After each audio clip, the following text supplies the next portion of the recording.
Bismillahirrahmanirrahim.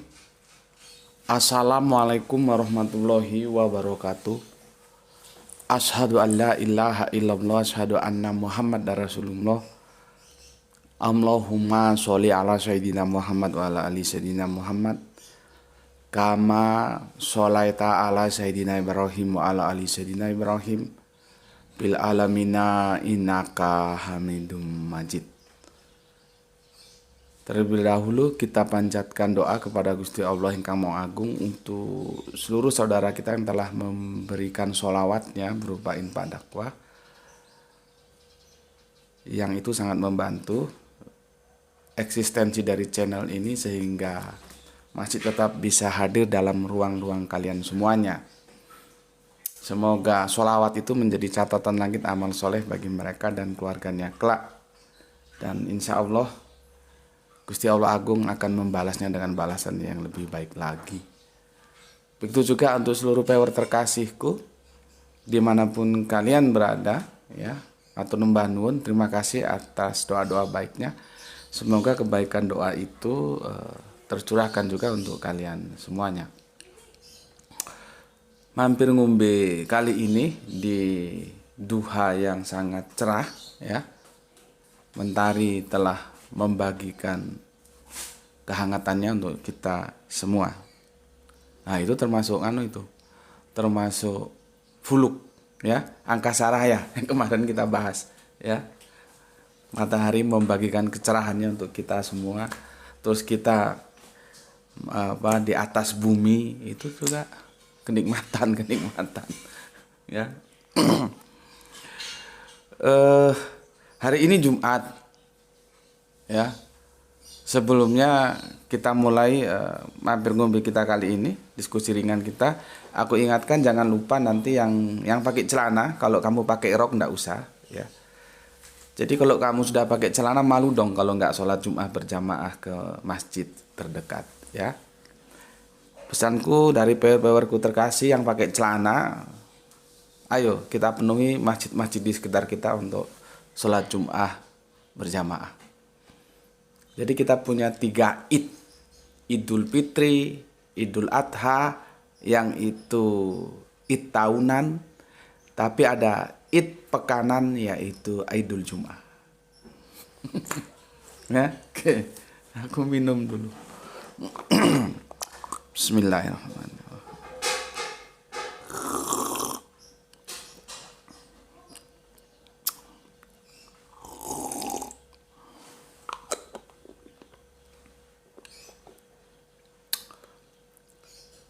Tajuk mampir ngombe kita kali ini itu temanya adalah khatam, ya. Khatam. Kemarin kan kita alhamdulillah semoga sukses, ya, menyelesaikan puasa Ramadan kita. Dan di dalam bulan-bulan itu biasanya disertai oleh pembacaan Al-Quran, ya, ibadah-ibadah lainnya, sehingga kita sering mendengar sudah khatam membaca Al-Qurannya. Bahkan ya ada yang bilang, dia 1 bulan bisa 2 kali khatam. Nah, terus nanti ada yang bilang lebih hebat lagi nih, dia 3 kali khatam 1 bulan. Padahal kita setengah khatam aja nggak bisa. Ya, kan kita sering dengar itu diksi khatam. Biasanya kalau berbicara tentang Al-Quran khatam, atau bisa bilang sebut khotam, ya. Coba kita tinjau dari sudut pandang linguistiknya dulu. Dalam edisi Lisanul Arabian, ya, penutup itu bisa dari 2 diksi, ya.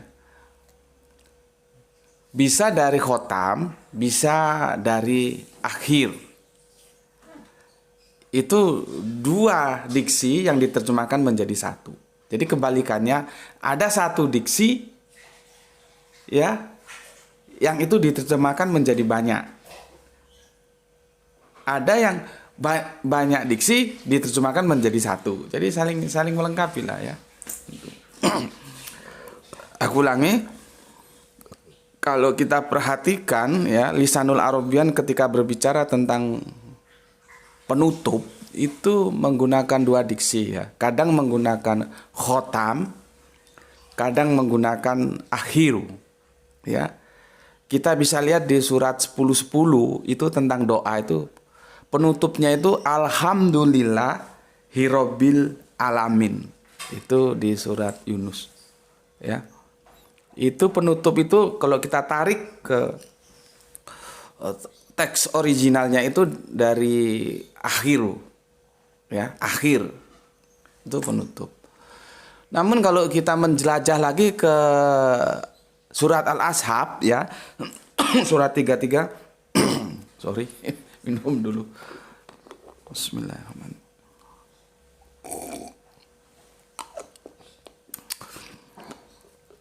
Surat 33 ayatnya yang ke-40 ya, surat Al-Ashab. Itu penutup itu nggak pakai akhir, tapi pakai khotam. Biasanya kalau dilanjutkan khotaman. Itu tentang penutup para nabi. Ya. Jadi kita bisa tahu sekarang kata penutup itu kalau kita tarik ke lisanul Arabian bisa dari khotam, bisa dari akhir. Oke? Nah, sekarang sesuai dengan apa yang aku ajukan sebagai tajuk kita tentang khotam, kita tahu bahwa khotam itu penutup.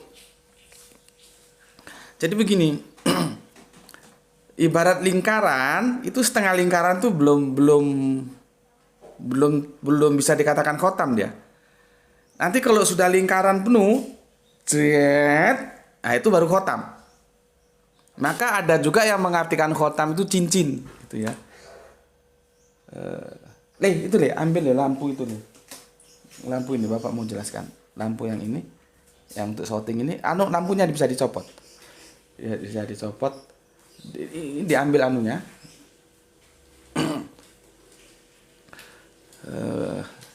Bisa. Sebetulnya cincin bisa tapi enggak ada. Ini lampu studio ini. Alhamdulillah punya 2 lampu studio. Jadi kalau syuting malam, yang satu dikasih teman dari Jogja, yang ini. Nah ini ya. Ini khotam. Kita mulai dari sini ya. Dari sini ya. Dia ke sini. Ini belum khotam dia. Ke sini belum khotam. Belum khotam. Nanti kalau sudah ke titik asalnya ketemu, tek. Nah ini baru khotam. Aku ulangi ya, tadi miring gitu. Ini kalau bergerak ke sini dia belum khotam. Ini titik startnya. Ini belum khotam ini. Belum khotam. Belum. Ya tinggal setengah, seperempat, sepertiga gitu ya. Terus begini terus. Nah, nanti kalau sudah sampai ke titik ini, nah ini baru khotam. Jadi sebetulnya kalau kita melihat dengan kuantitatif, khotam itu artinya utuh 100%. Nah, makanya orang Islam tuh cerdas, dia ngerti 100% itu utuh, artinya tidak terbuka lagi. Makanya kalau manusia ya manusia, kalau Allah ya Allah. Karena dia kan 100% Allah itu ya Allah. 100% manusia itu ya manusia, karena dia sudah tertutup. Persen itu menutup, tidak ada kemungkinan lagi. Ya. Nah, ini bisa, makanya ada yang mengatakan khotam itu juga cincin, ada. Ceritanya begini, ya. Dia bergerak dari sini. Coba lihat, nampak dari sini. Ya, dia bergerak dari sini, ini, nah, begini sampai ke sini, baru dia khotam, penutup. Ada yang mengatakan juga cincin, itu khotam. Nah, taruh sana. Ya. Nah, sekarang masalahnya khotam terhadap Al-Quran itu sebetulnya khotam yang bagaimana sih? itu kan harus clear itu ya. Bilang dia 2 khatam 3 kali, khatam 2 kali, ada yang khatam 1 kali, ada yang khatam berkali-kali sampai 4 kali. Iya, khotam yang dimaksud kalau itu dirujuk kepada Al-Quran tuh khotam tuh yang bagaimana? kan kan kan harus begitu dong, ya. Maka kita harus membagi dulu Al-Quran itu dalam 3 domain, ya. Jadi Al-Quran nih, ambil ya Al-Qurannya nih. Al-Quran yang gede tuh supaya Bapak gampang jelaskan. Nah itu ya. Nih. Ini Al-Quran nih ya. Ini Al-Quran ya.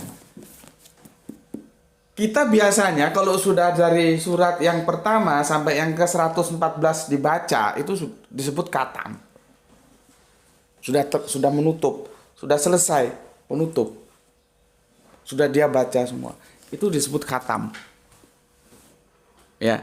Ya iya sih khatam. Cuman yang aku tanya khatam apanya? Apakah bisa tuh dikatakan, oh dia sudah khatam Al-Quran? Ya bisa juga, cuman khatam apanya?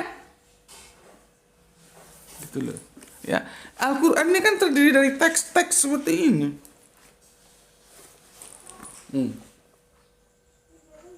Ya kan? Dia secara fisikly harus kita pahami, ada teks, ada konteks. Ya. Jadi sebetulnya kalau kita menisbahkan diksi khotam terhadap Al-Quran itu, kita harus menisbahkan kepada 3 bagian Al-Quran. Itu kalau 3 bagian ini sudah bisa dia selesaikan, itu baru disebut khotam Al-Quran. Tapi sementara kan cara pandang publik tidak begitu. Karena memang starting point berpikirnya, kerangka berpikirnya itu sudah salah. Jadi kalau ada, aku sudah baca dari Al-Fatihah sampai yang terakhir ya, tentang surat pertama sampai 114 nih, ya. Bentar. Supaya kalian benar-benar clear gitu ya. Aku bukakan ini ya. Kamu buka Al-Qur'anmu, buka dari awal sampai akhir ya, dari surat pertama ya sampai surat terakhir, supaya kamu ngerti nanti yang dimaksud khatam itu sebetulnya yang seperti apa gitu ya. Jangan bolak-balik ngomong kotam katam, kamu nggak ngerti. Ini ya, ini Al-Fatihah, aku sudah jelaskan kemarin. Al-Fatihah itu pembuka ya. Jadi dia surat yang pertama kali turun kepada Kanjeng Nabi. Jadi bukan Iqra bismi rabbikal ladzi khalaq. Itu kan peristiwanya sudah di Gua Hira. Ya, itu peristiwanya sudah di Gua Hira ya. Jadi yang menuntun Kanjeng Nabi mengapa harus melakukan kontemplasi di Gua Hira itu ya surat Al-Fatihah itu. Ya. Makanya dia disebut pembuka di depan. Nggak ada namanya pembuka itu di belakang. Itu kalau otaknya encer ngerti itu penjelasanku ya. Kecuali kalau sudah termakan dongeng ya memang agak sulit. Oke, ini loh. Ini ya, ini surat bener ini ya Al-Fatihah. Bapak nggak salah tunjuk. Ya kan? Nah, ini kan surat pertama ini ya. Publik memahami kalau sudah membaca sini surat pertama ya. Kemudian ini surat yang terakhir, bener deh, ini deh, nggak salah tunjuk Bapak. Surat An-Nas 114. Nah, ini 114 ya. Sudah dibaca semua. Maka kita mengatakannya, oh dia sudah khatam Al-Qur'an. Kan gitu. Dia sudah khatam Al-Qur'an. Ya. Dan paradigma berpikir itu terus terwariskan dan kita tidak pernah melakukan dekonstruksi ulang. Sebetulnya khatam itu gimana sih? Makanya aku bilang sebelum kita melakukan dekonstruksi ulang, kita harus membagi perspektif Al-Quran itu menjadi 3 domain.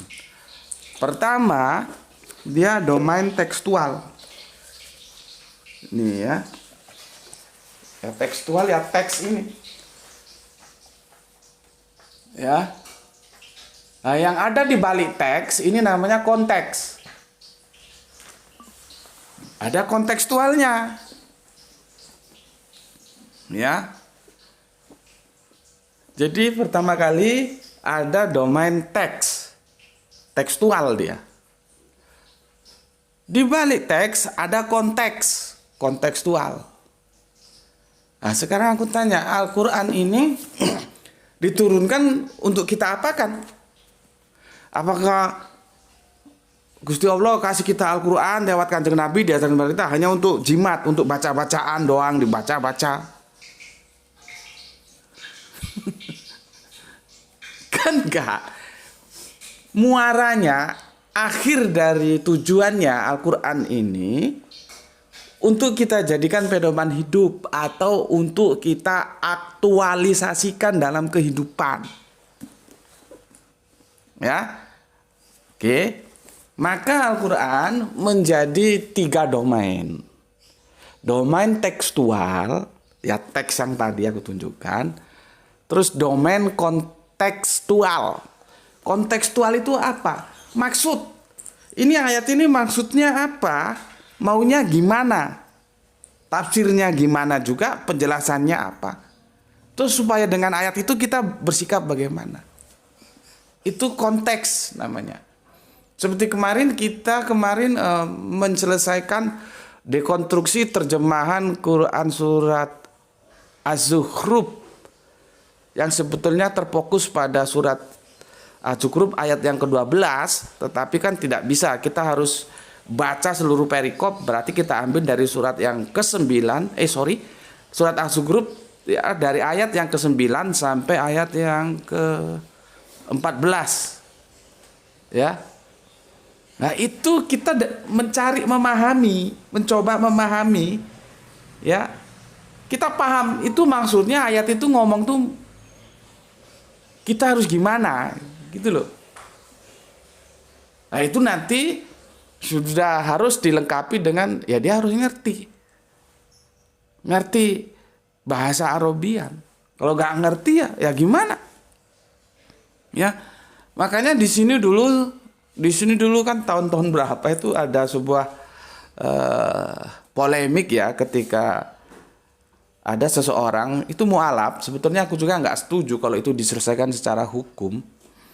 Bapak itu mualaf ya, dan bekas petinju, atlet petinju, dulu masa mudanya petinju, kemudian mendirikan pondok pesantren ya. Kemudian dari keresahan dia, ini orang Islam ini kok melanggar larangan ini. Gitu. Contohnya, sudah dilarang makan riba kok masih makan riba ini. Gitu kan? Lalu dia ada ide, ini karena begini karena orang nggak tahu artinya. Padahal dalam sholatnya selalu membaca surat-surat dari Al-Qur'an. Tapi kok dilanggar saja. Ini bisa jadi karena dia nggak tahu artinya. Maka dari sang bapak ini sempat punya pondok pesantren juga dulu. Maka dia mengeluarkan ide sholat 2 bahasa. Gitu loh. Pahami ya, sholat 2 bahasa. Bukan sholat diterjemahkan loh ya. Kalau sholat diterjemahkan kan original teksnya nggak dibaca. Ini nggak, sholat 2 bahasa. Artinya original teksnya dibaca, terjemahannya juga dibaca di dalam sholat itu. Gitu loh ya. Jadi mereka sholat itu membutuhkan waktu 2 kali lipat. Karena dibaca original teksnya, dibaca juga terjemahannya. Dan itu berawal dari niat baik. Inna a'malu binniat, niatnya baik supaya orang Islam itu yang nggak ngerti Al-Quran, artinya nggak bisa ngerti dan dia mengaktualisasikan dalam kehidupannya. Gitu loh. Namun disayangkan akhirnya jadi polemik, dan polemik itu akhirnya bermuara ke hukum. Hukum berbicara kekuatan, akhirnya kena 2 tahun penjara. Dan aku sangat menyesalkan karena beliaunya sendiri secara terbuka bersedia untuk diajak dialog. Seharusnya diajak dialog saja. Bagaimana teori hukum fikihnya? Ya. Karena apa? Dia inama malunya di niatnya itu sudah benar. Kalaupun nanti aktualisasi pelaksanaannya itu salah, ya kan tinggal diluruskan. Kan begitu. Kenapa harus bermuara ke hukum? Hukum pada saat itu bupati nggak mau repot ya. Seorang pemimpin kan nggak mau ada keresahan sosial di daerah yang dia pimpin. Akhirnya ya sudah berbicara hukum kena 2 tahun. Dan aku sangat menyayangkan itu. Ya. Karena dia tujuannya sebagaimana supaya umat Islam itu mengaktualisasikan Al-Quran dalam kehidupannya. Syarat mengaktualisasikan harus ngerti konteksnya apa. Ngerti konteks itu harus diawali tahu artinya apa. Gitu. Ya. Oke, kita lanjut. Simpen sana deh Al-Qur'annya. Hah?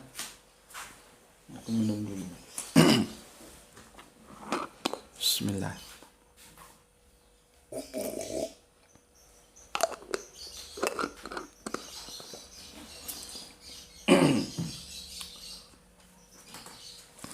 Oke, kita lanjut. Ya. Selama ini dipahami publik kalau kita sudah baca Al-Quran mulai surat yang awal sampai yang akhir yang terdiri dari 6.236 ayat terbagi dalam 114 surat, 30 juz itu. Kalau sudah dibaca gitu, nah, publik bilang katam.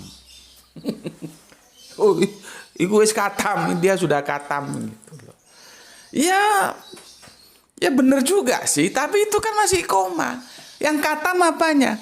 Yang dia katam itu tekstualnya. Dia baru katam tekstual. Baca dari awal sampai akhir selesai. Padahal aku sudah bilang Al-Quran itu ada dalam 3 domain, tekstual, ya, kontekstual dan aktual. Oke. Seperti Nduk Ranti itu secara tekstual dia kalau surat-surat pendek karena dia juga baru kelas 2 SD itu ya sudah katam. Itu. Karena apa? Karena dia tidak tahu konteksnya, tidak tahu aktualnya gimana. Tidak tahu. Tapi kalau hanya sebatas teks ya sudah katam.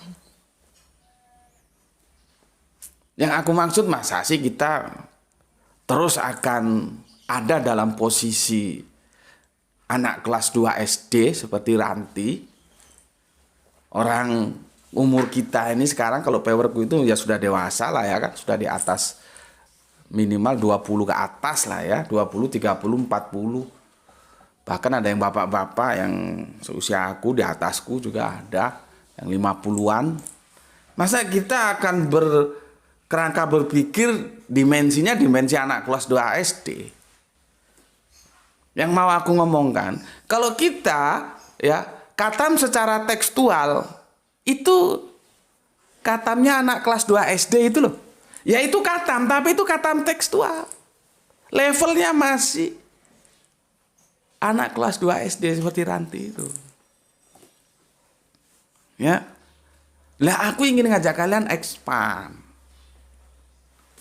Artinya jangan di situ, itu masih sepertiga katam. Jadi kita bergerak dari katam secara tekstual, maka dia harus berpindah lagi naik ke atas, katam secara kontekstual. Itu tahapan berikutnya. Nah, seharusnya kita sudah bergerak ke level berikutnya, yaitu kita katam juga secara kontekstual. Kita ngerti, oh ayat ini bunyinya begini, maksudnya tuh begini. Kalau yang tadi kan tekstual ya, pokoknya dia sudah baca artinya apa, nggak ngerti kok maksudnya apa, ya nggak ngerti juga, orang artinya aja nggak ngerti. Jadi kelas BO. Kelas BO itu ya kelas-kelas pemula. Ya nggak masalah, itu bagus. Cuman kan kita lihat usia kita sekarang sudah berapa. Masih mau berpijak di domain anak kelas 2 SD, domain BO. Ya. Begitu juga nanti sebetulnya nggak jauh beda tentang hafiz ya. Oh, hafal Al-Quran. Hafal apanya kamu? Hafal tekstualnya. Itu nggak jauh beda sebetulnya. Oke, aku lanjutkan. Untuk kita bisa khatam kontekstualnya, kita harus tahu artinya. Ya. Ya, untuk tahu artinya itu, kalau orang yang punya keterbatasan seperti aku, dia harus punya Al-Quran dengan berbagai versi terjemahan untuk melakukan komparasi nanti. Itu yang pertama. Yang kedua, dia harus punya sosok yang bisa membantu dia untuk menjelaskan diksi-diksi dalam Al-Quran itu apa maksudnya, artinya apa.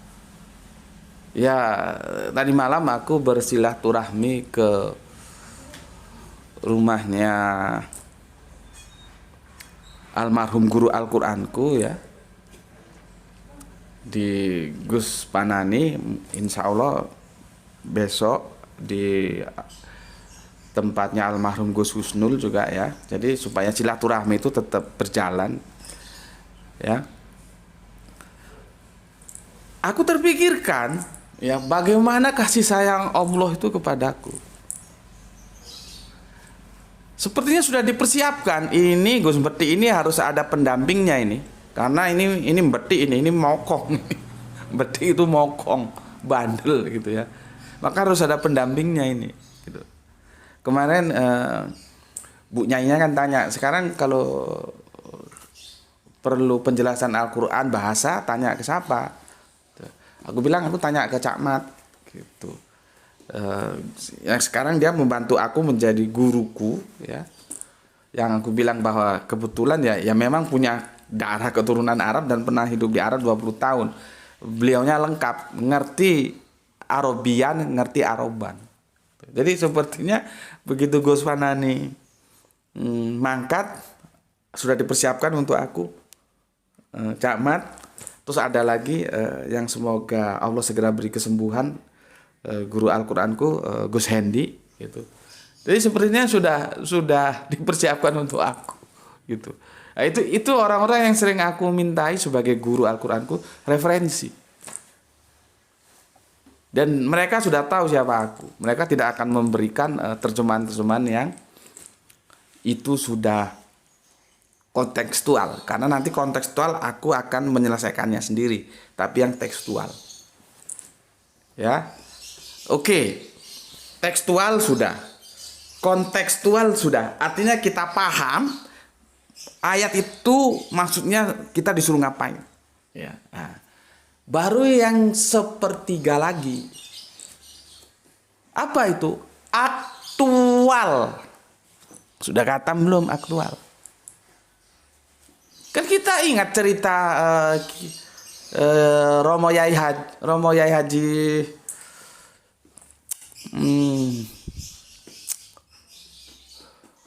siapa pendiri Muhammadiyah? Ahmad Dahlan, error aku. Yai Ahmad Dahlan kan ngajarkan surat Al-Maun. Ya, sekarang Al-Maun, besok Al-Maun, besoknya lagi Al-Maun. Santrinya tanya, kok Al-Maun terus? Romo Yai jawab, lah kamu sudah kamu terapkan belum? Belum lah ya itu. Jadi maksudnya Romo Yai Ahmad Dahlan itu aktualkan apa yang di dalam surat Al-Maun itu, aktualkan dalam kehidupanmu. Jadi Al-Quran itu muaranya adalah kita aktualisasikan dalam kehidupan kita. Sudah apa belum? Aku ulangi lagi, berproses dari awal. Kalau khatam itu kita nisbahkan kepada Al-Quran, dia harus berjalan bertahap dalam 3 domain. Domain pertama, khatam secara tekstual. Dia berhubungan dengan lafal-lafal, dengan teks pertama. Supaya kita paham maksudnya apa, maka kita masuk khatam ke dalam kontekstual. Ini kita disuruh gimana nih sama Allah nih dalam surat ini. Oke. Khatam ketiga, apa yang sudah kita pahami itu kita aktualisasikan ke dalam kehidupan sehari-hari kita. Gitu loh. Itu baru khatam. Jadi nggak seperti sekarang ini. Sudah baca Al-Fatihah sampai Anas, khatam. Begitu juga kalau hafal ya, hafal Al-Quran ya, tapi lu ngerti nggak apa maksudnya? Kemarin aja yang kita bahas itu Az-Zukhruf ayat yang ke-12 itu aja banyak yang belum ngerti kok ya, tentang fuluk angkasa raya, kenikmatan dari angkasa raya, kenikmatan dari bumi. Yang kita kan nikmat di atas punggung bumi seperti sekarang ini. Itu jarang yang ngerti kok. Bagaimana mau diaktualisasikan? Jadi aku ingat salah satu teman SMP ku, dia bilang dia punya emas gitu. Dia bilang emasnya itu kaya ya. Kaya. Dia bilang begini, Allah telah memberikan dia rezeki dari langit dan dari bumi. Gitu. Ya, nah, posisinya di daerah Lampung sana. Kalau dari bumi kita ya tahu lah ya, Lampung itu kalau dulu era dulu itu singkong ya. Tapi dalam konteks itu dia tidak berbicara itu karena emasnya itu bukan petani tapi petambak. Ya, petambak kan di bumi. Jadi emasnya itu kaya, punya tambak, kekayaan yang dari bumi, punya sarang burung walet, kekayaan yang dari langit. Loh. Bayangkan uang itu seperti apa? Ya tidur pakai uang di atas uang, bantalnya uang ya.